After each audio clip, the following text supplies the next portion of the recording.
Before we begin, I want to make sure we're starting at the same place. The point of this book is not the Super Bowl. In fact, it's not football. It's the journey that matters. Learning is more important than the test. Practice well, and the games will take care of themselves.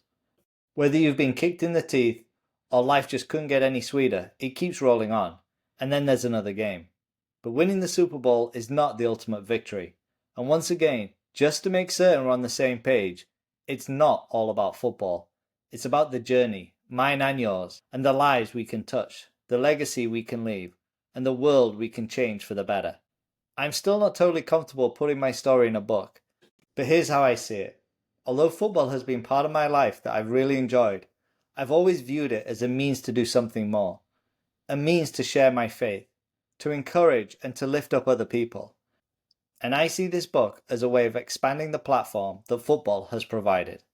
And this is an excerpt from the book we're going to talk about today, Quiet Strength, The Principles, Practices and Priorities of a Winning Life by Tony Dungy and Nathan Whitaker. Welcome to Performers, the podcast that takes you into the minds of the world's most extraordinary athletes, coaches, and performers. And we're your hosts. I'm Dr. Greg Young, and you've just heard from Dr. Duncan Simpson. The sports psychology experts will guide you through the pages of their autobiographies, revealing the mindsets, strategies, and habits that propelled the world's best to the pinnacle of their fields. Our goal is to help you learn from history's greatest performers. For each episode, we read and then condense entire autobiographies into concentrated insights, representing over 20 hours of work per episode. You gain not only the collective wisdom of these elite performers, but also access to over 30 years of our professional expertise in sports psychology. So listening to this, you're saving countless hours while accessing the distilled wisdom and proven strategies of the best in their fields. Duncan, tell us a little bit about Tony Dungy, as some of our listeners might not be too familiar with his accomplishments. Well, we'll start with his playing career. He played defensive back for the Pittsburgh Steelers and led the team in interceptions in the 1978 season. He also won the Super Bowl with the Steelers. He's really known for his coaching record. He was the head coach of the Tampa Bay Buccaneers from 1996 to 2001. He led the team to 4 playoff appearances. He was the head coach of the Indianapolis Colts from 2002 to 2008. He had a regular season record of 85-27, which is a 75% winning percentage, which is really high for context. He led the Colts to victory in the Super Bowl in 2006, becoming the first African-American head coach to win the Super Bowl. With his individual honors, he was the NFL Coach of the Year in 1997 and 2005. He received the Best Coach and Manager ESPY Award in 2007. He was inducted into the Indianapolis Colts Ring of Honor in 2010. He was inducted into the Tampa Bay Buccaneers Ring of Honor in 2018. And he was inducted into the Pro Football Hall of Fame in 2016. Little trivia for you. He is one of only 4 people to ever win the Super Bowl as a player and as a head coach. Greg, can you name the other 4? Absolutely not.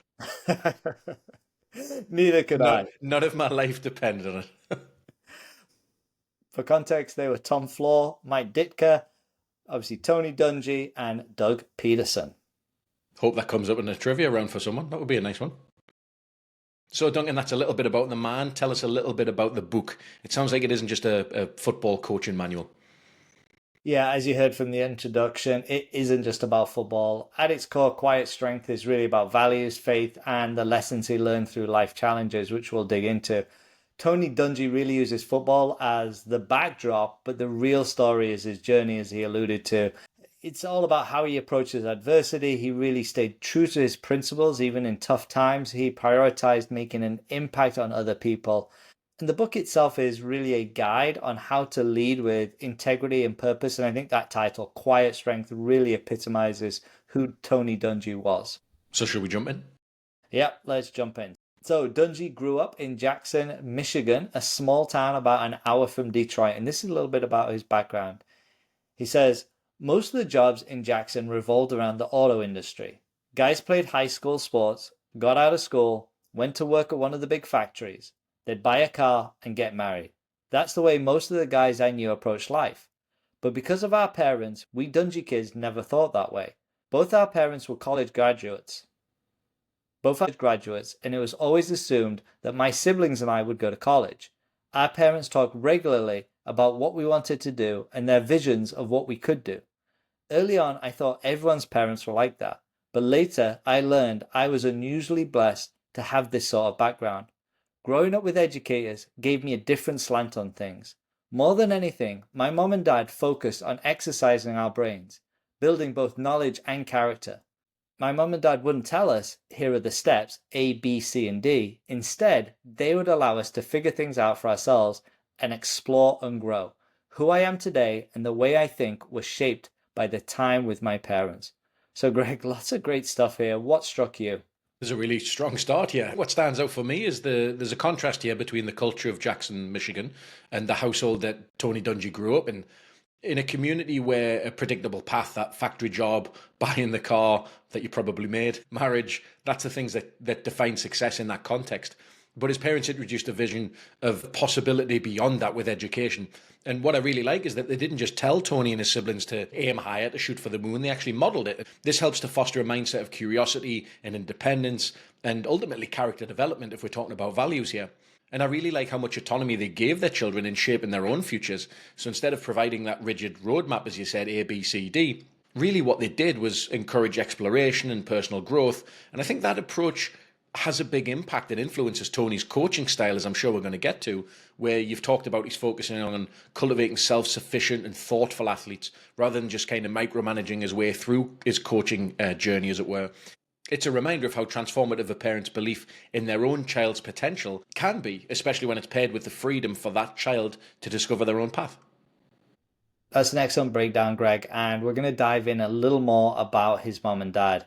And he says, my mum was born in Amherstburg, Ontario, and she played on the Canadian junior basketball teams as a young girl. She carried the title of Most Athletic Dungey throughout her life.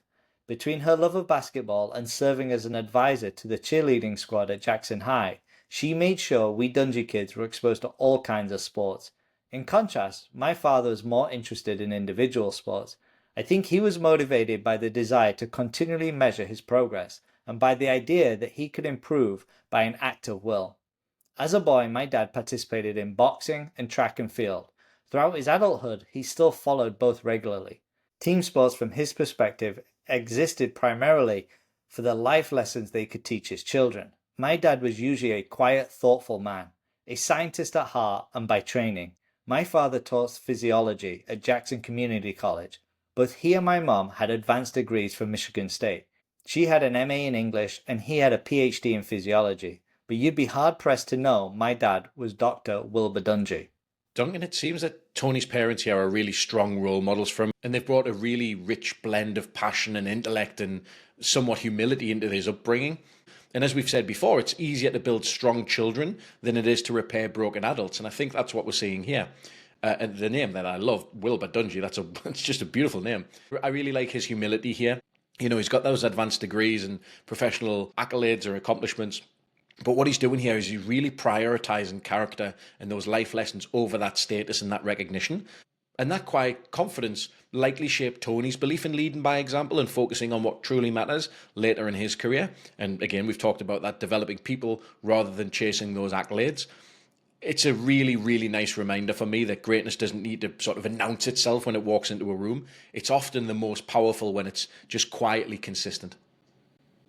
Yeah, Tony definitely had a really stable upbringing, which we haven't seen with all of our performers, and his parents just played such a pivotal role in shaping him. And we'll hear later on the other impact that they had on him, and particularly in his faith.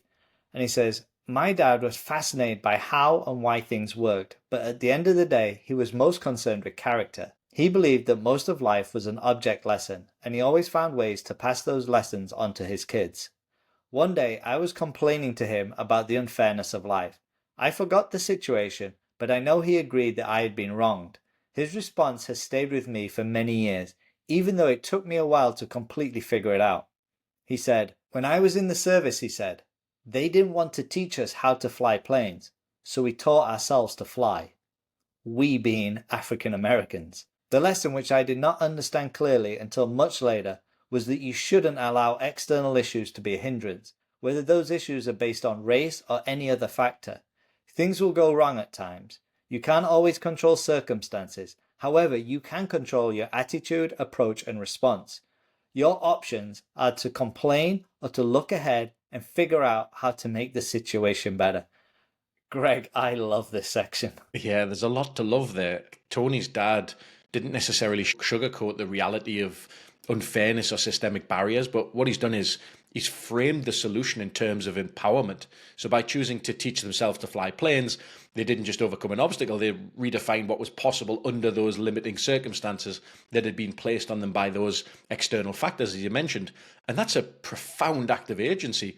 And to really connect the dots and to be absolutely clear, his dad was in World War II and served in the Air Force, and they wouldn't teach him and the fellow African Americans how to fly the planes. They had to figure it out themselves, which is absolutely crazy. But that was, I guess, the time that they were in. So a little bit about discipline and how the family thought about discipline. And he says, usually my mom and dad were calm and gave us the whys and hows of a situation before they took away privileges. My parents always looked at every situation individually, regardless of what seemed to be fair to us.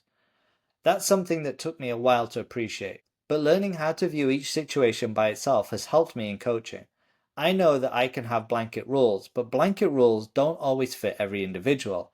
I need to treat everybody fairly, but fair doesn't always mean equal. I apply that lesson quite frequently with players. Some guys can handle more responsibility, while some aren't ready. A rookie might simply get an explanation from me, while a veteran may make the same mistake and get torched. The veteran should know better, while the rookie is just learning. Greg, that old saying goes, you treat people fairly, but not necessarily equally, and we've talked about that before. Yeah, that's exactly right. Fairness isn't about treating everyone the same. It's about meeting people where they are and essentially providing them with the tools and the things that they need to grow. In coaching or leadership, it's really tempting to rely on blanket rules just for simplicity and consistency, but people aren't a one size fits all, right? It's not the way that it works. That's at the heart of effective leadership, adapting your approach without compromising your values. So at the end of the day, as you mentioned there, everyone gets the things that they need in order to be at their best. And to wrap up this section about the impact his parents had on him, he says, it's hard to overestimate the importance of the lessons my parents taught me, lessons that have molded and shaped me. The necessity of persistence, the value of education, the fun of athletics, and the importance of living up to your potential. However, there is one gift they bestowed that I would place above all others: faith. So Tony decides to go to the University of Minnesota because he could play both football and basketball. He was a standout athlete. He eventually gave up basketball to focus on football after playing both in his freshman year. And for context, he was the quarterback of the football team. So obviously quite the athlete.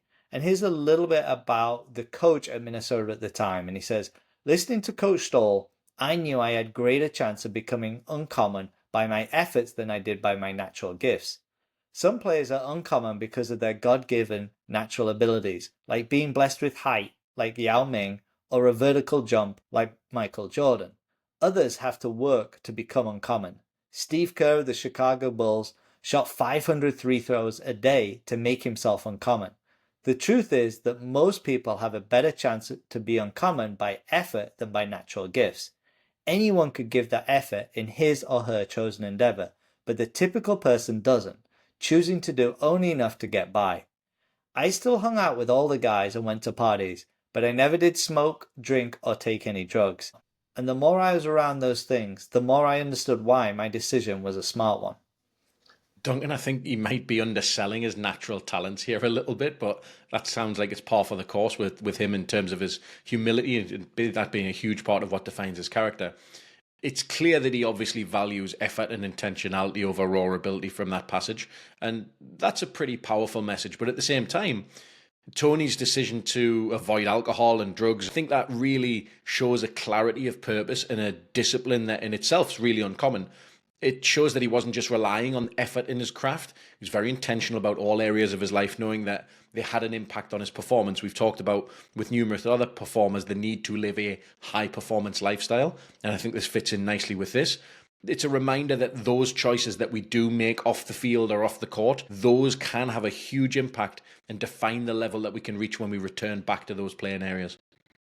You're right, Greg. Definitely a big dose of humility. He had a standout college football career at the University of Minnesota. He graduated as the fourth all-time leader in total offense in Big Ten history. He earned the title of MVP twice. He served as the team captain in his senior year.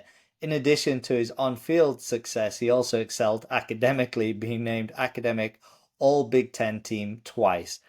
So the NFL draft, and for context, he was a college QB, but the NFL scouts weren't interested in him as a QB. He was a little undersized, perhaps. And this is a reflection from Tony. And he said, I had a number of opportunities during the course of those telephone calls to play defensive back or wide receiver, but I didn't receive a single offer to play quarterback in the NFL. I was crushed. I was in shock after not being drafted in the NFL. Something about this didn't seem fair. It didn't seem right. I was numb, devastated. I prayed, God, I can't believe it. Help me figure out what I'm supposed to do now. Looking back, I think the National Football League couldn't figure out what to do with a black quarterback who wasn't a prototypical drop-back passing quarterback. So for context, Greg, he eventually signs with the Pittsburgh Steelers as a wide receiver, and then he's changed to the other side of the ball into a defensive back during training camp. And he also served as the backup QB on the depth chart. So when he says he wasn't athletic, he, he was on a very good Pittsburgh Steelers team in numerous positions. Yeah, sounds like a jack of all trades there. I think he's humility to the nth degree here.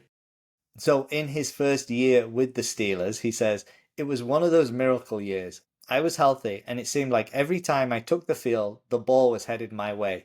We went 14-2 and won the Super Bowl over Dallas, 35-31. I led the team in interceptions and was tied 10th in the NFL.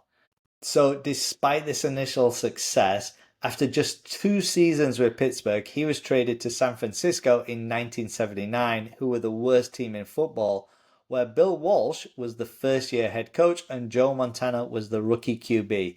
But he says, years later, I would often draw on Coach Walsh's teachings as I tried to build the Buccaneers.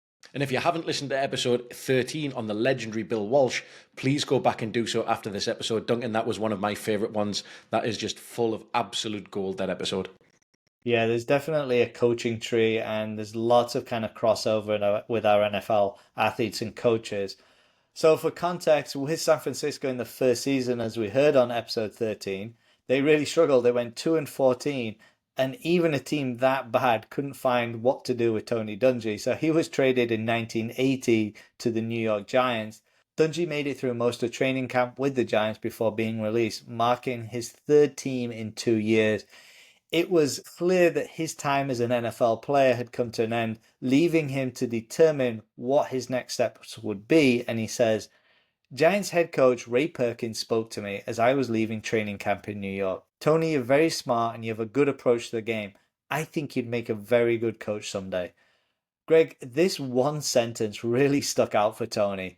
Dungy actually in the book credits Perkins with planting that coaching seed in his mind. Isn't it fascinating how one comment can potentially change the direction of someone's life?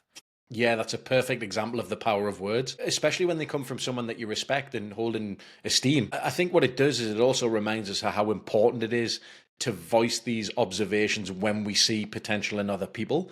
That single sentence of affirmation or recognition, that can inspire someone to take a path that they might not ever have even considered. So what Perkins, he probably had no idea that his words would resonate so deeply, but this highlights how leadership often involves shaping futures through really simple but meaningful interactions that you might not even know that you're having. Funny enough, I actually had one of these when I was doing my undergrad degree. One of my professors, Bobby Epling, who was a sport historian, who actually got his PhD at the University of Tennessee, mentioned to me one day in passing, I was taking one of his classes. He was like, you really should look to go into grad school, and I think you'd be a really good fit for the University of Tennessee. And as they say, the rest is history. But without him saying that, just kind of off the cuff remark, I honestly don't think I'd be sitting where I am professionally today. So again, it just shows you these little micro moments can have massive macro impact. And I love what you said. When you identify those moments, please share them with other people. That's a really powerful message there. So, for context, Tony decides to start his coaching journey in 1980 after leaving the Giants, and he uses his old connections to go back to the University of Minnesota and he volunteers as a defensive back coach for the Golden Gophers. Obviously, Coach Perkins wasn't just complimenting Dungy because following that 1980 season, he offers Dungy a coaching position with the New York Giants, which Dungy is seriously considering when he receives a phone call from Art Rooney, the owner of the Steelers, who says, "If you're really interested in coaching, I think we can create something for you right here." So at 25, Dungy accepts a position with the Steelers, becoming the youngest coach in the NFL. So, Greg, I think this is a really good time to pause and reflect. He's really young here, and yet he's been offered two opportunities with NFL teams. Can you perhaps speak broadly to that power of having others believing you? Well, absolutely. I think the belief of others in us is a hugely powerful catalyst for growth, particularly our confidence as well. It validates any potential that we might think we have. It often gives us the courage to pursue opportunities and to persist in the pursuit of those opportunities when we might not necessarily have considered them even options. This kind of encouragement, it opens doors, it shapes decisions. Ultimately, it helps us achieve things we may have doubted were possible or just hadn't even thought about in the first place. And this really is a reoccurring theme in the stories of every performer we've explored. That pivotal moments in their career, they've had someone, be it a parent, a colleague, a friend, or a mentor, who believed in them and offered them verbal encouragement or tangible support, or literally, as you mentioned, open doors for them. And as we say on performers, nobody achieves greatness alone. It's that collective belief and support from others that often fuels that journey to the top. And that was absolutely the case with Tony Dungy. So, Greg, let's dive into a few different coaching philosophies here. And we start with Coach Knoll, who was at the Steelers at the time. He said, Chuck Knoll always reminded us that football is what you're doing right now, but it's not your life's work. You've got to continue to prepare for your life's work. His philosophy was get the work done so you can enjoy the other parts of your life. Greg, I know we've both worked with pro athletes and teams and in high performance environments. Often that notion of do more is ever present. Yeah, even if it's not obviously present, it's definitely lurking somewhere in the shadows there. And high performance environments often do glorify that sort of do more mentality, working longer, pushing harder, that endless grind. But what Noel's philosophy here does is it offers a much needed counterbalance to that approach. It emphasizes that while excellence in the moment is obviously important, it shouldn't come at the expense of everything else. In many ways, it's a reminder to prioritize that balance and long term well being over short term intensity. I like to think about it in terms of where do you find that blend between who you are professionally and who you are personally. You're spot on, Greg, and I think this ties nicely into that concept of unacceptable success, the kind of success that demands sacrifices so large that it actually ends up outweighing the rewards. When success comes at the expense of family and relationships, mental or physical health, it's not really success. It's a trade off that actually diminishes our quality of life. Of course, this approach does not actually guarantee success. And over the next four seasons, the Steelers actually struggled, and eventually Dungy resigned and moved to Kansas City, where in the 1989 season he worked under Marty Schottenheimer, who had a very different approach to work. And he says, working for the Chiefs continued to mold my coaching philosophy and reinforced my desire to maintain a balance between work and the rest of my life. Up to this point, we hadn't realized the number of hours that some NFL coaching teams were required to work. In Pittsburgh, I had been home nearly every night for dinner. That all changed in Kansas City. Although I always longed to get home to Lauren and the children, there was never a question for me that I was born to coach, even as I endured Marty's long hours in the office. Even though in Kansas City I sometimes found myself at the job at 3 o'clock in the morning watching film with Marty, I still enjoyed coaching more than anything else I had done. After those crazy hours, however, Herm Edwards and I vowed that if we ever had a chance to make the schedule ourselves, we wouldn't spend or allow our assistants to spend that much time in the office. With Chuck Noll, I had seen firsthand that it was possible to work fewer hours and still be successful. So, Greg, he's getting really different kinds of coaching experiences here very early on in his career. He certainly is. There's a really sharp contrast here. So you've got Chuck Noll's approach, which really placed that emphasis on efficiency and balance. You've also got Marty Schottenheimer's philosophy, which is leaning into the grind and that relentless pursuit of perfection. That's the long, grueling hours. It's almost like Dungy was seeing two extremes on a continuum. What's key, though, is how Tony Dungy here has synthesized these experiences. So instead of choosing one approach or the other, he's taken lessons from both and acknowledged the importance of hard work, but recognized that it can't come at that cost of his personal well-being or the well-being of his family. And for me, it's a reminder that exposure to contrasting philosophies can help us refine our own values and our own approaches. And that helps us ultimately create something that aligns with our unique vision and those values that we hold important. Yeah, I think it's incredibly valuable that he's getting these experiences with very different coaching philosophies so early in his coaching journey. So after some time at KC, he goes to the Minnesota Vikings as the defensive coordinator in 1992 under head coach Denny Green, who really aligns with his philosophy. And he says, Denny was very concerned with the efficient use of time and sticking with the schedule. In the process, he made certain that his assistant coaches spent time with their families. Denny trusted his assistant coaches and knew the importance of not spending too much time on just one side of the ball. Denny Green supported the assistant coaches' families. He allowed our children to be at training camp and scheduled days off so that we could get home. Denny made sure that he involved me in the decision-making loop whenever possible. When it wasn't possible, he talked with me afterward to explain the factors that had been involved in making the decision. He didn't necessarily care if I agreed with him, but he did want me to start thinking in ways that would develop my decision-making ability. Duncan, let me jump in here. There's some incredible leadership nuggets here that extend far beyond football. Denny Green's approach, for example, that one highlights the importance of time management, of delegation, of family, of mentorship. Equally significant is how he cultivated decision making in his staff and tried to really enhance that ability. Rather than simply issuing orders, Green took the time to involve others in the process and debrief them afterwards as a learning experience. And that's a brilliant example of empowering leadership, one that builds trust, develops and encourages autonomy. It basically just helps other people grow into leaders themselves. And it's a reminder that great leadership isn't just about what you achieve as a team, but also about the people that you develop along the way. And I think the theme is he's just getting a lot of early experiences in his coaching career from lots of different coaches. And it's ultimately he's taking these experiences and putting it into his own philosophy for when he's going to get that opportunity as a head coach. So Dungy thrives in this environment with the Vikings. And in 1993, the Vikings had the number one defense in the NFL. And he says, although there were 7 head coach openings that year, not only did I not get an interview, I never even got a phone call indicating I was on a team's list of candidates. That was a tough pill to swallow. Well, in a couple of years, in 1996, he finally gets his opportunity with the Tampa Bay Buccaneers. And he says, head coach of the Tampa Bay Buccaneers. I couldn't believe I'd actually gotten the job. I was especially humbled when I thought about all the times I'd fallen short and all the other African American coaches who had gone before me but had never gotten this chance.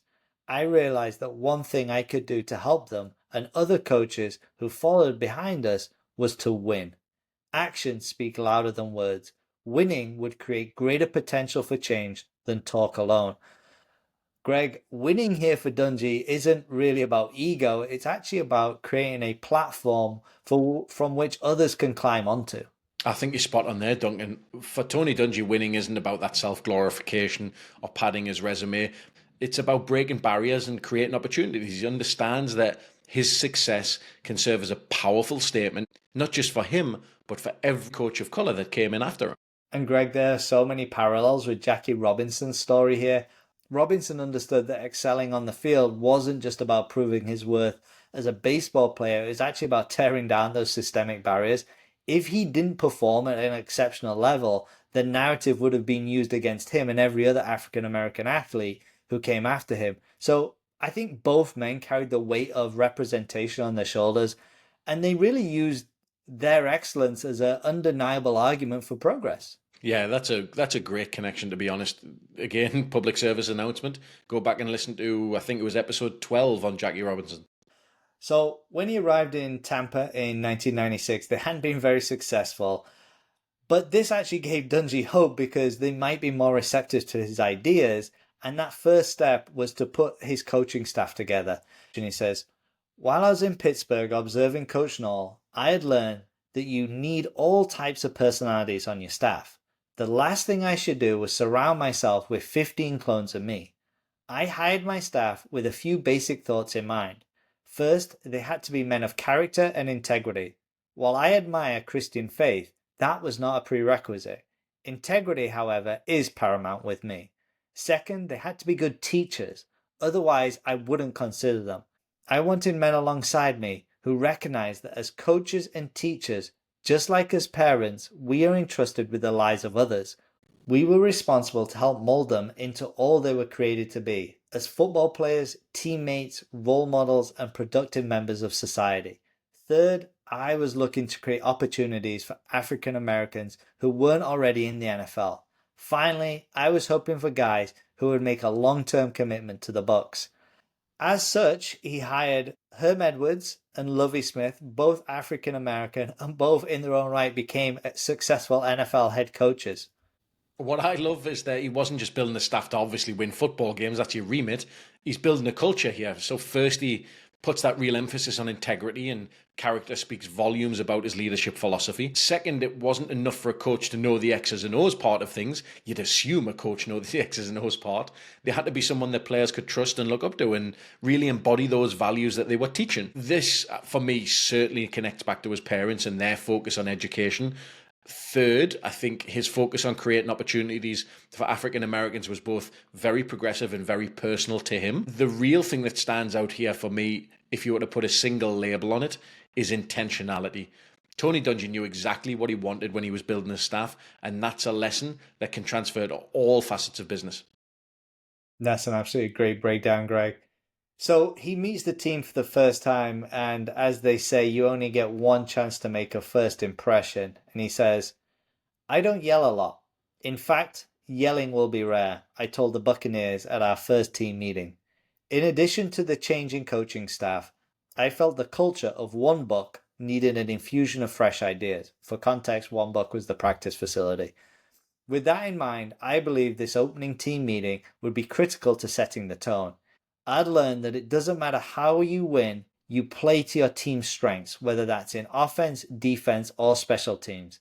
I believe the best way to achieve success in each of these three areas is by attention to detail and a commitment to fundamentals, doing the ordinary things better than anyone else. I then began to talk about our future. Going back to something Mr. Rooney had always taught us in Pittsburgh, I said, we expect to win a Super Bowl. But if that's all we do, it'll be pretty shallow. We need to not only win, but win with players who positively impact the Tampa Bay area. I told them that I expected our team to live and play by the concept, whatever it takes. Then ended with a second basic phrase, which I posted in our locker room. No excuses, no explanations. Duncan, the secret to great performance is to nail the basics. I'll say that again. The secret to great performance is to nail the basics. Tony Dungy here, he's focused on the fundamentals and culture over sort of flash and pizzazz. It wasn't about gimmicks, not about fiery speeches, not about yelling and fire and brimstone. Instead, what he's done is he's built his philosophy around disciplined execution and accountability of those basics. The real depth for me is his vision beyond football. Winning, it's not just about trophies, but about creating that team that uplifts its community and makes a positive impact. That no excuses, no explanations mantra, I think that sets the tone of ownership and responsibility, not just for players, but also how they represent something greater than themselves. He is, much like Bill Walsh was trying, he's attempting a complete cultural shift here. I'm glad you highlighted Bill Walsh because there are very many parallels with the 1979 San Francisco team that, again, Tony Dungy was part of. He says, it's hard enough to be successful in this league and in life without hauling around the extra baggage of distractions. Right off the bat, we discussed how to deal with the media. Negative will sell, I told the team, but so will positive. So let's always be positive. Whether you like them or not, the media will always be present in the NFL. We then discussed body language and the importance of non-verbal cues. Make eye contact when you're answering the media. Don't act like a loser, even when you've lost. Don't blame anyone else. We had to make sure that we were together in this project. And he goes on. It seemed that the team had cultivated a fragile mindset that had infected their play for years. They always expected something to go wrong, and it usually did. Greg, again, there's some great stuff in here. There really is. I love that line, don't act like a loser even when you've lost. I've heard it said that losing is an event, not an identity. And it sounds like the Bucks here kind of had it as an identity. But what it really highlights for me, Duncan, is Tony Dungy's real acute awareness of the psychological side of the game and the impact that that can have. And the culture and the mindset simply had to be transformed. I really like that phrase, that fragile mentality or mental fragility, and reframing how they handle adversity speaks to his focus on resilience and accountability, all of those values that we've mentioned previously. His advice on dealing with the media, that's another example of a broader vision, right? Not something you'd typically think a coach would be thinking about. By emphasizing positivity, body language, and avoiding blame, he wasn't just preparing players for interviews, he was really teaching them how to project confidence and composure even under pressure. And it's all about creating shared mental models where excuses and negativity just don't have a place. They don't have a home there, whether that's in the field, in front of the media, or just within the team's culture at large. So, Greg, to pick out one phrase there, you said mental model. Can you briefly share what you mean by a mental model? Yeah, that's a fair question. A mental model, essentially, it's a framework or a lens through which we perceive and make sense or interpret the world around us. So in this context, when we're talking about a shared mental model, it's a shared mindset that shapes how a team thinks or a group of people would think, how they react and how they behave, particularly under pressure. So for Dungy, the mental model that he's instilled is one of accountability and composure and resilience. Essentially, it's the blueprint for how that team needs to think and act effectively collectively. Good job. You seem to know your stuff. Thanks, man. I have my moments. Yeah. So what he does next is what I see as great practice for anyone going into a new environment. He meets with a lot of the players individually to really get their insights into the culture and how they think things can improve. For example, the previous owner was known for frugality, and the team often stayed in really cheap and inconvenient hotels. So changes needed to be made in some of those areas, and also the training complex itself to really enhance the player experience and make them feel like winners. But simultaneously, he wouldn't let those things become excuses. So he says, no excuses, no explanations. At a team meeting, I ran through a laundry list of excuses our players could easily hang on a poor season if they chose to. We have a new coaching staff. We have to learn a new system on both offense and defense. We have subpar facilities. We have a young quarterback. We never get the benefit of the doubt from officials. We have distractions over the stadium, and we might move cities. We never win in the cold. Those are all great excuses, and we could use any of them or all of them. However, our goal was to win football games, and excuses were not an option. Instead, I told them we expected several things of them. Be a pro, act like a champion, respond to adversity, don't react, be on time. Being late means either it's not important to you or you can't be relied upon. Execute, do what you're supposed to do when you're supposed to do it, not almost all the way, not most of the time, all of the time. Take ownership, whatever it takes, no excuses, no explanations. Wow, that's a masterclass for me in leadership. Tony Dungy here being really proactive in understanding the culture that he was, one, inheriting before, two, making those sweeping changes. So meeting with players individually, I think this is a really great process, not only giving him some insight, maybe some blind spots that he wasn't aware of, but it shows respect for their perspective as well. They're the ones that are sort of living this experience. So that's a great way to build buy-in right from the get-go. For me, it's a fantastic example of listening before leading.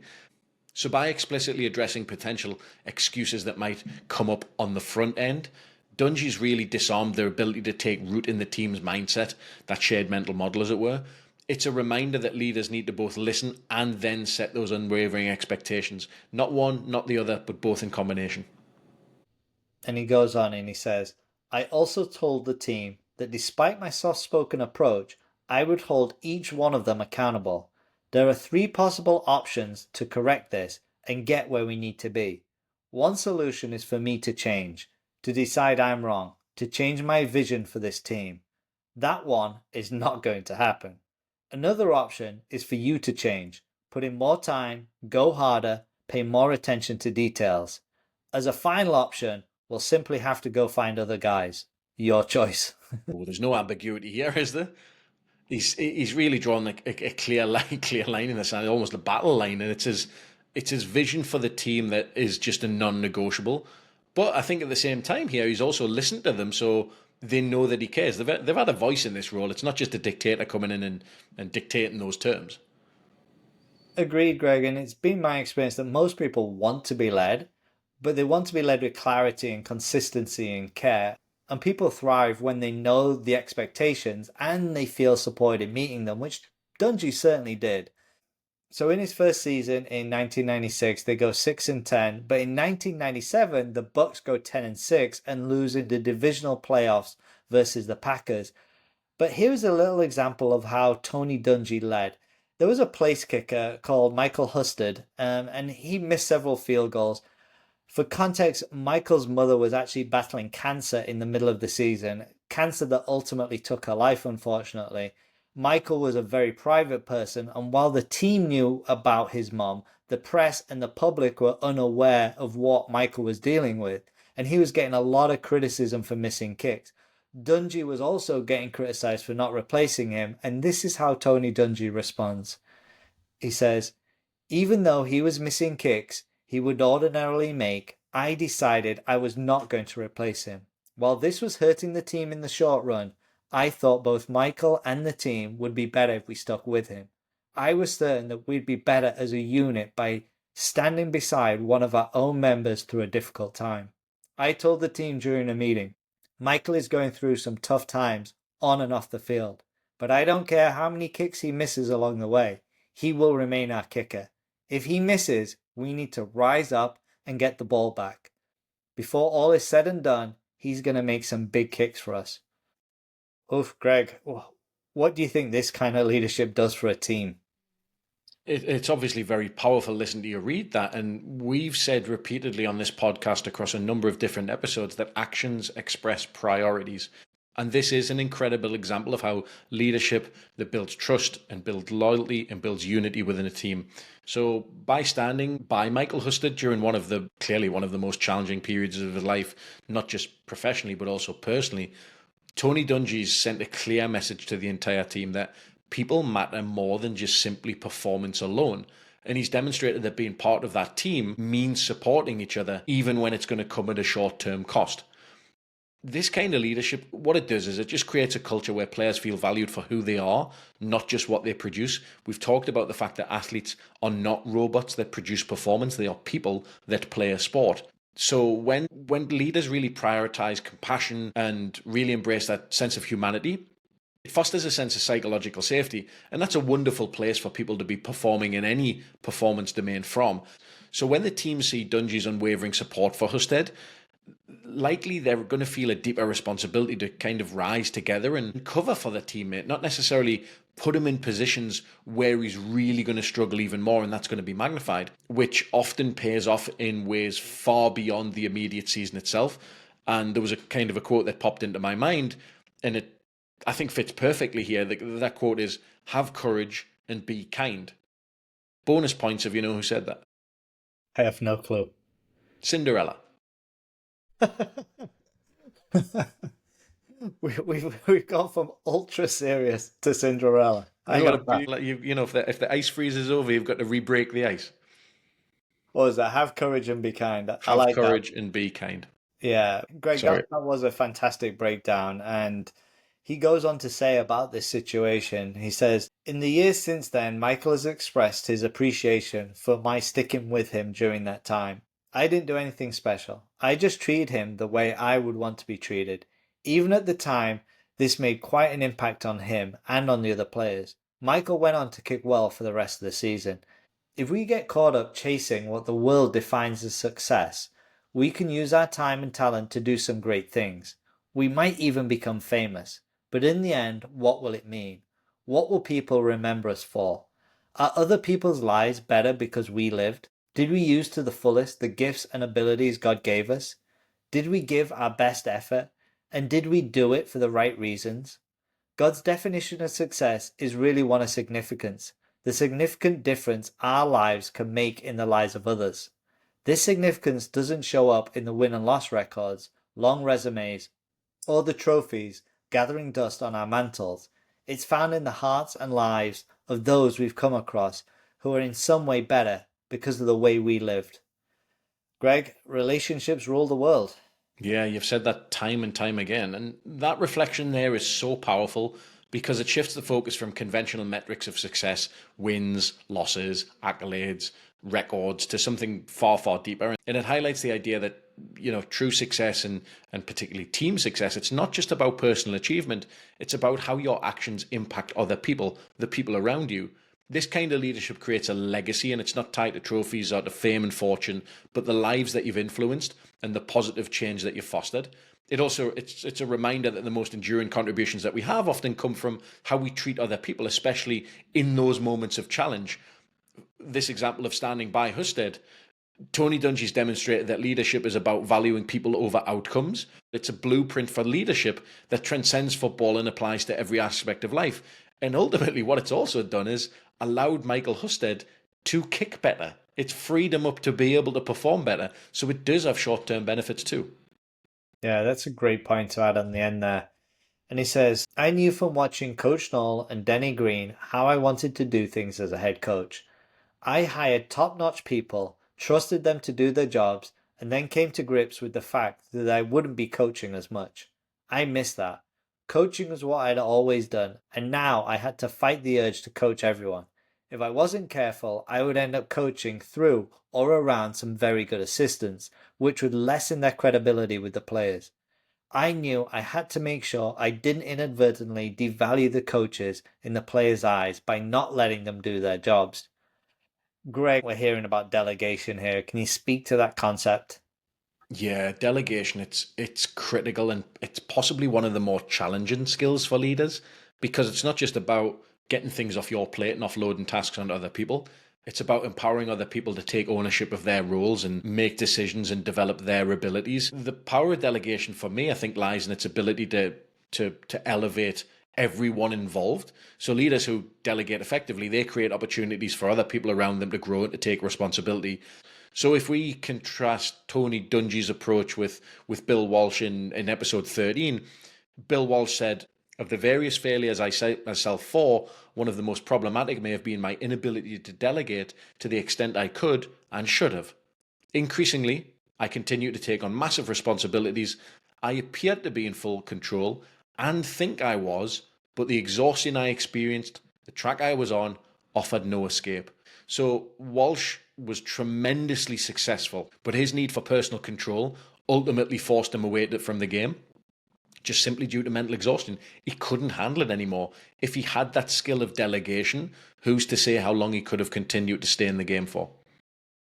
Great, that's a really great comparison going back to Bill Walsh and very contrasting approaches. And as you said, both can be effective, but one might not be sustainable in the long term. In 1988, they go 8-8 and miss the playoffs. In 1999, they go 11-5 and lose in the NFC Championship game to the Rams. In 2000, they go 10-6 and lose in the playoff wildcard game to the Eagles. So over this period of time, Dungy felt that the Tampa front office was really straying away from its core values and really looking for quick fixes when it came to recruiting. Simultaneously, he's hearing rumors that at the end of the 2000 season, the Glazers might be looking to replace him, and the Glazers, for context, are the owners of the Bucks. However, Joel Glazer met with him and made assurances that he was their man. And in the 2001 season, the Bucks went 9-7. They lose again to the Eagles in the wild card game. So, Greg, guess what happens? Did he get fired? Yeah, he gets fired. That's very, very on brand for the Glazers. Yeah, so despite assurances, he gets fired. For the record, he only had one losing season with the Bucks, which was his first one in 1996. He made the playoffs 4 out of 6 years and still got fired. And he joined a franchise that was really a losing franchise, turned them into a winning franchise, and ultimately got fired. During the same period, the Colts had fired Jim Mora, who was a really fiery coach, and the owner, Jim Irsay, leaves Dungy a very long voice message, and this is part of it. And this is Jim Irsay, and he says, Having only moved to Indianapolis in 1984, we don't have a long established fan base like Pittsburgh, Chicago, Cleveland, or other cities, he says.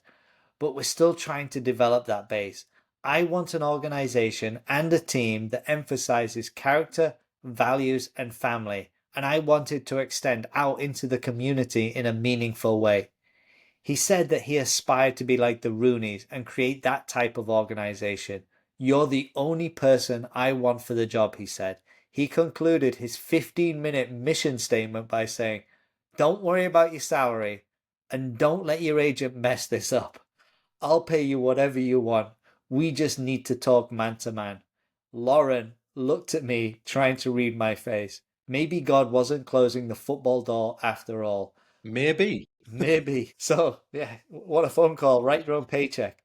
So Dungy calls Ursay back and he says, "Jim Ursay and I spoke on the phone later that day for an hour, and none of it was about football. We talked about the Colts family, about values, about community. He said he wanted to win, but he wanted to win the right way. And if we ever did win the Super Bowl, he wanted Indiana to feel a personal connection, for it to be their team and their trophy." So he's hired by the Colts in 2002, and he says, "I worked to instill the same basic principles we had used in Tampa. Excellence in giveaway and takeaway ratio, not committing penalties, excellence in special teams, and making, not surrendering big plays. Again, those aren't novel ideas, but they are critical building blocks for playing up to our potential. Sometimes a new coach's biggest challenge is to sell a new vision, to overcome a losing mindset. That's what we had faced in Tampa. My challenge in Indy was partially the same. The Colts felt their offense was good enough to win, but their defense was not. We would have to rework the defense, but I also saw ways in which the offense could do better as well. More than anything, my challenge with the Colts was to sell them on the idea that teams win championships. We needed to come together as a complete team, offense, defense, and special teams." Greg, I'm going to let you jump in a minute here, but this little section here is about winning over Peyton Manning, who's obviously their quarterback. And he says, "If we're going to win, you're going to have to trust that as we add defensive talent, it's part of a strategy to build a complete team so that we can win. We're going to be one team, with all three units supporting and strengthening each other." Peyton nodded. I'm not certain he really believed it, but he had played for 4 years, and most of the time, the offense had needed to score more points for the Colts to win. Greg, there are definite parallels here with Phil Jackson from episode 23 when he had to get Michael Jordan on board with the triangle offense and also as the leader of the team and perhaps forego his scoring titles for the betterment of the team. Yeah, you're right. But both leaders here, Dungy and Jackson, had to sort of shift the mindset of their star players here a little bit. Individuals who were used to shouldering that burden of success and talk about carrying a team, getting away from that and having to trust in a system that relied on that notion of collective strength. Again, it's not about diminishing a star's talent, but even potentially amplifying it by integrating into that larger framework where everyone can contribute. So Tony's kind of replaying the same playbook that he had in Tampa. He emphasized family first. He encouraged family and children to be around practices and games, which is a little different for the Colts. The Colts go 10-6 and they lose to the New York Jets. As for his old team, the Bucks, they hired John Gruden and they went on to win the 2002 Super Bowl, which was understandably difficult for Tony, while simultaneously he was happy for the players. And this is a little reflection here, and he says, "The comment I kept hearing was, 'Thank goodness John Gruden came along to finish the job for Tony Dungy.' That was painful to hear. John and the players were gracious in their comments towards me, and I appreciated that. But those 3 weeks were still difficult. A Super Bowl win with the Bucks would have been wonderful, and I could have used that platform in a tremendous way. But I think my getting fired had an even greater impact. It's easy to be gracious when you're getting carried off the field in celebration. It's more difficult when you're asked to pack up your desk and your passcode doesn't work anymore. I think people look more closely at your actions in rough times when your emotions are raw and your guard is down. That's when true character shows and we find out if our faith is real." So in 2003, Greg, the Colts are 5-0, and of course, Dungy gets an opportunity to return to Tampa, who are the reigning Super Bowl champions, and he says, As we got closer to kickoff, I realized that the crowd's reaction mattered a great deal to me. I knew I would get some boos. After all, I was now on the opposing sideline. But Tampa had been our home for 6 years, and the people of that community were an important part of our lives. I hope that, in spite of my having left the Bucks, the people of our old community would be welcoming.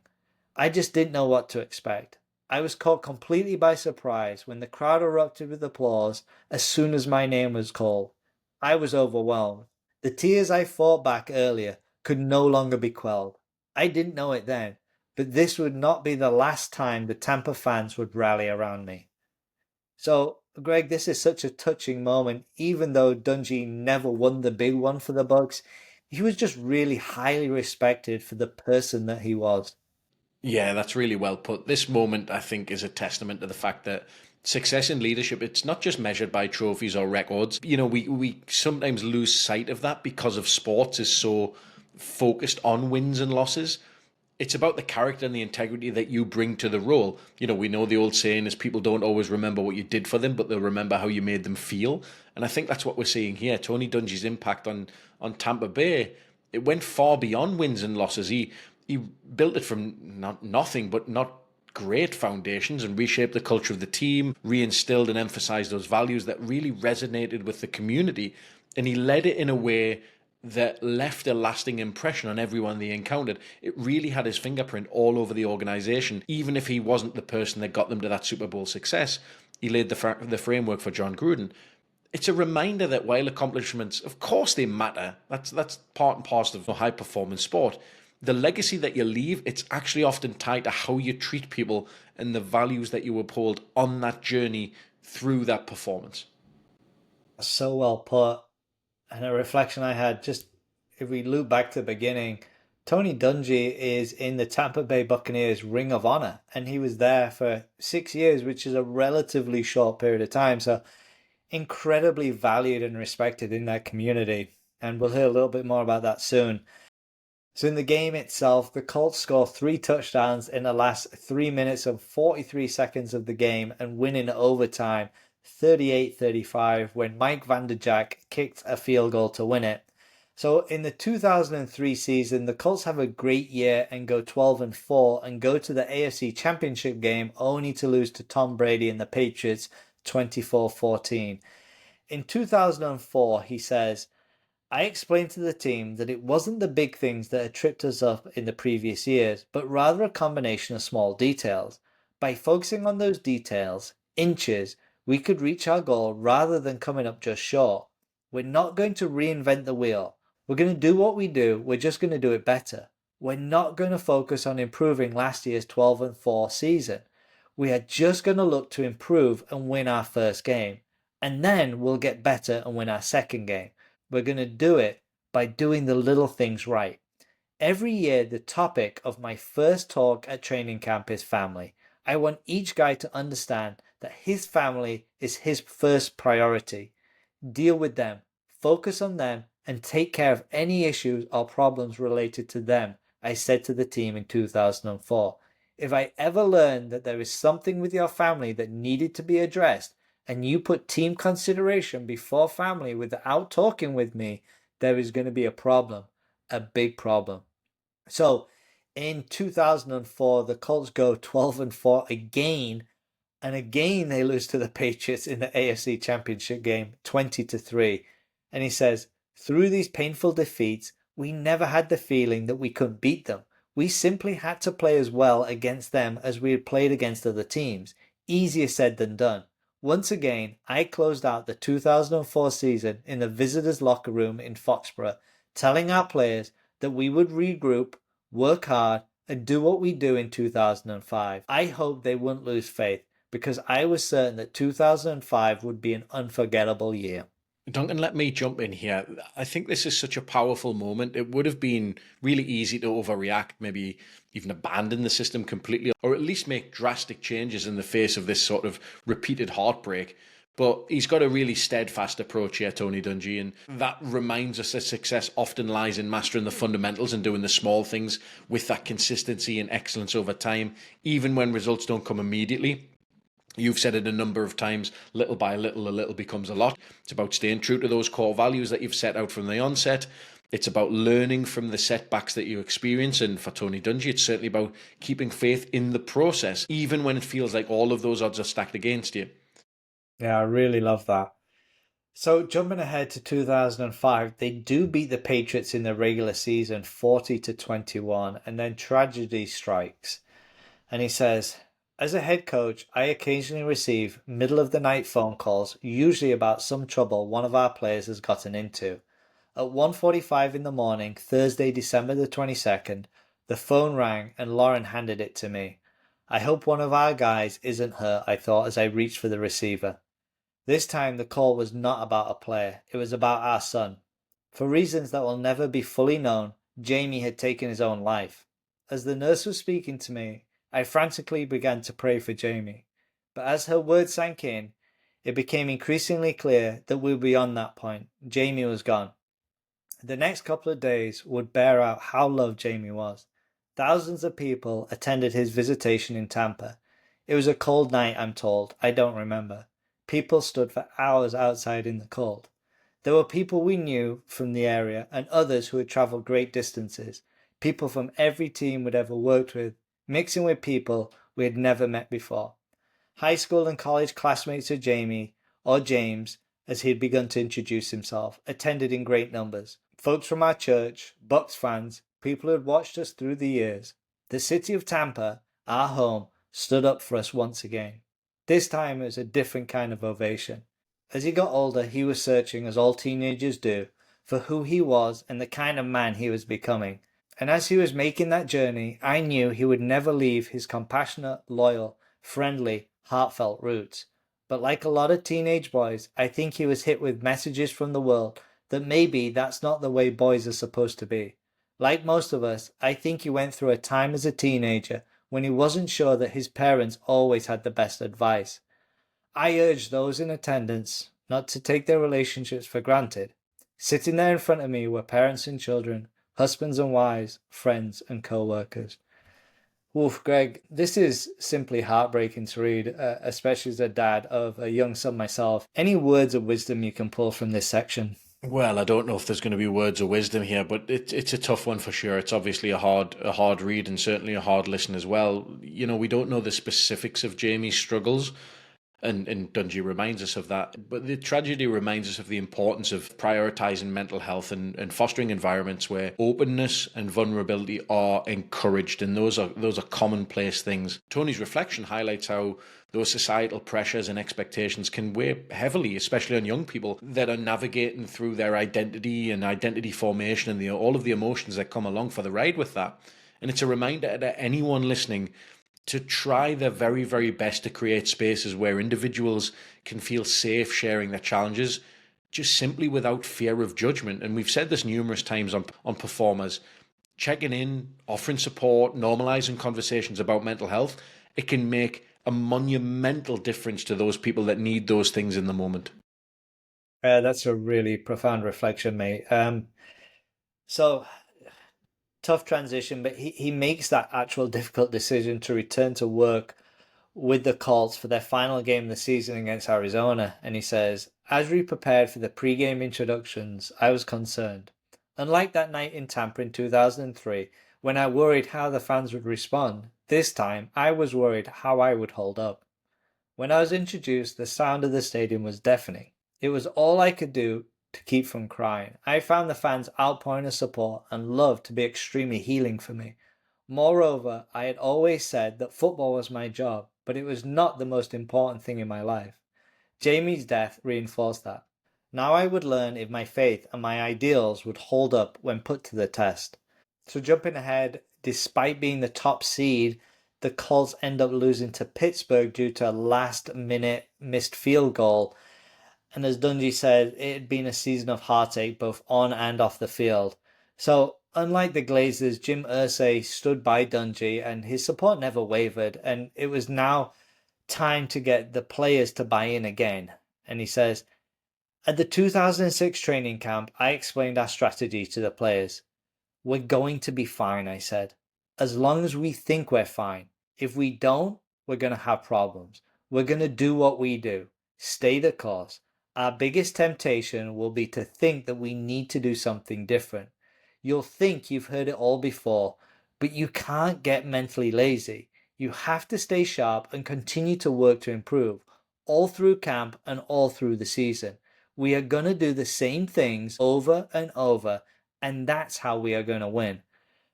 Greg, I guess the question is, when do you know it's time to change? The Colts had been so successful up to this point. However, they hadn't won the Super Bowl. Did you get like a calendar or something? He has hard questions for Greg. Because you just like a question a day that's really hard for me to answer. Well, I had the hard read there. That was a tough read. Yeah, that was a tough read. Yeah, fair enough. Yeah, it's a hard question. It's a really good question. So I think the answer really lies in distinguishing between foundational principles and maybe like tactical in-game type adjustment stuff. So you've got Tony Dungy's approach, which is rooted in that idea of the fundamentals, right? Those kind of world-class basics almost. That's the same things over and over, doing things repeatedly to an incredibly high standard. Those are the non-negotiables. And what they'll serve as their core values, the strategies and the behaviors that identify his team's identity, right?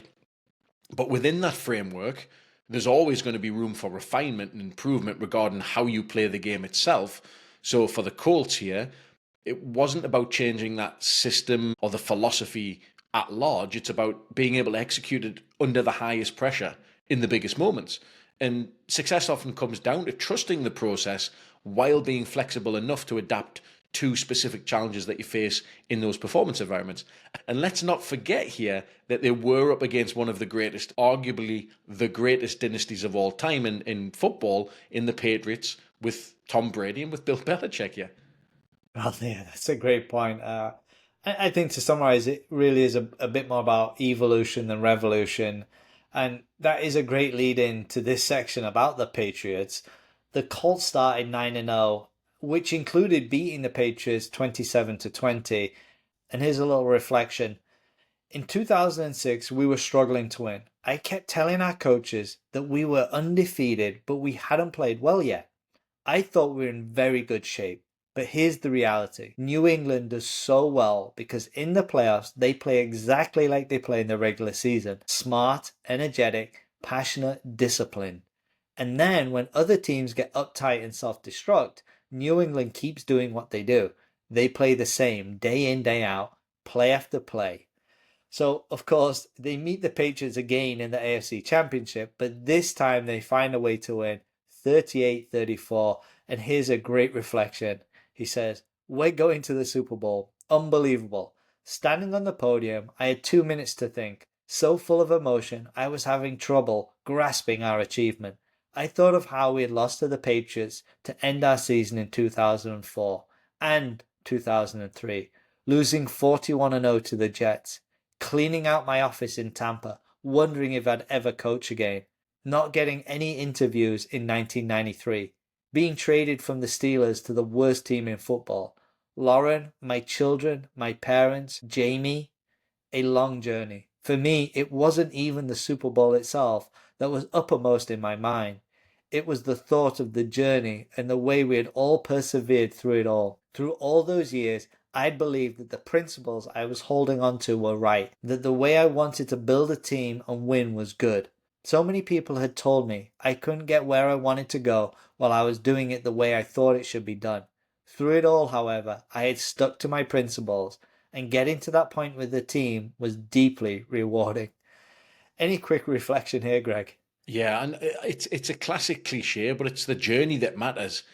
Tony Dungy's moment of triumph here, it's not just about reaching the Super Bowl, it's about everything that it took to get there. You know, it's not that destination, it's all of those steps, the losses, the doubts, the personal struggles. You know, well, that's all really difficult. That's stuff that shapes the leader that ultimately he becomes and the team that ultimately he's built. I think people say this a lot, but Tony Dungy is actually a coach that focused on process over outcome. You know, that's the cliche, but I think he actually lived that. I can't disagree with that. He really did embody that process over outcome. And in the Super Bowl, they're playing the Chicago Bears, and he's coaching against one of his former coaches from Tampa in Lovie Smith. and it would mark the first time two African American head coaches would face each other in the Super Bowl. And he says, on Saturday night, I addressed the team as I usually did, calmly. We have not traveled an easy road, as a team or as individuals, but we have never wavered in our beliefs. Our perseverance puts us on this doorstep. It's our time. Let's go win a championship. So I actually remember watching this game, Greg, and they go down 7-0 from the first play of the game when Devin Hester returns the kickoff. However, the Colts stay the course. They listen to the coach and they end up winning 29-17. And as such, Tony Dungy becomes the first African American head coach to win a Super Bowl. So for context, Dungy's overall record with Indianapolis was pretty staggering. He finished 85-27 with a 76% winning record. He never had a losing season and he never won less than 10 games in a season. So he won a lot, Greg, and he did it in a caring, compassionate, and humble manner. And to wrap up this section, he says, I didn't want to be an icon. I wanted to provide hope. I wanted my experience to open people's eyes to the opportunities available to all of us. Not necessarily just opportunities in football, although I'll certainly keep looking for those, but any opportunity to knock down the walls that divide us. I love coaching football, and winning the Super Bowl was a goal I've had for a long time, but it has never been my purpose in life. And Greg, that is where we'll leave it. But as always, what are your top 10 life lessons from Quiet Strength by Tony Dungy? My top 10 life lessons from Quiet Strength by Tony Dungy. Number 1, stay true to your principles. Sticking to your core values will lead to long-term success. He says, through it all, I stuck to my principles, and getting to that point with my team was deeply rewarding. Number 2, winning isn't the ultimate goal. True success lies in the journey and the lives you impact. He says winning the Super Bowl is not the ultimate victory. It's about the journey, mine and yours, and the lives we can touch. Number 3, faith provides strength in adversity. Faith can guide you through life's toughest challenges. He says, Lauren and I weren't sure how we were going to get through this, the death of his son, but we recognized we're going to have to cling to God's strength. Number 4, lead with integrity and purpose. Leadership is about inspiring others and living by example. He says, we're responsible to help mold them into all they were created to be as football players, teammates, role models, and productive members of society. Number 5, control what you can control. Focus on your attitude, approach, and response when facing challenges. He says, you can't always control circumstances. However, you can always control your attitude, your approach, and your response. Number 6, family comes first. Prioritize your family even in high-pressure careers. He says, if I ever learned that there was something with your family that needed to be addressed, and you put team considerations before family, there's going to be a big problem. Number 7, success is a team effort. Championships are won through collaboration and shared vision. He said, we needed to come together as a complete team, offense, defense, and special teams. Number 8, lead by example, not by yelling. Calm, consistent leadership builds trust and respect. He said, I don't yell a lot. In fact, yelling will be rare. Number 9, vision drives excellence.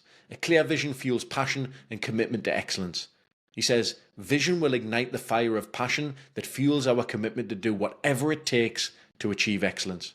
And finally, number 10, perseverance pays off. Success often requires staying the course despite setbacks. He says, we're going to do the same things over and over, and that is how we're going to win. As always, Greg, a fantastic top 10. But what are your top 10 life lessons to avoid from Quiet Strength by Tony Dungy? Here are my top 10 behaviors to avoid from Quiet Strength by Tony Dungy. Number 1, compromising core values for quick fixes. Avoid losing sight of principles in pursuit of short-term success. He says, the change I was seeing involved principles, not procedures. That was bad.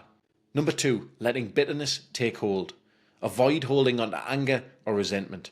He said, if I had any bitterness in my heart, it would only hurt me. Number 3, overworking at the expense of balance. Avoid sacrificing personal and family time for career demands. He said, with Chuck Noll, I'd seen firsthand that it was possible to work fewer hours and still be successful. Number 4, blaming external factors. Avoid using circumstances as excuses for failure.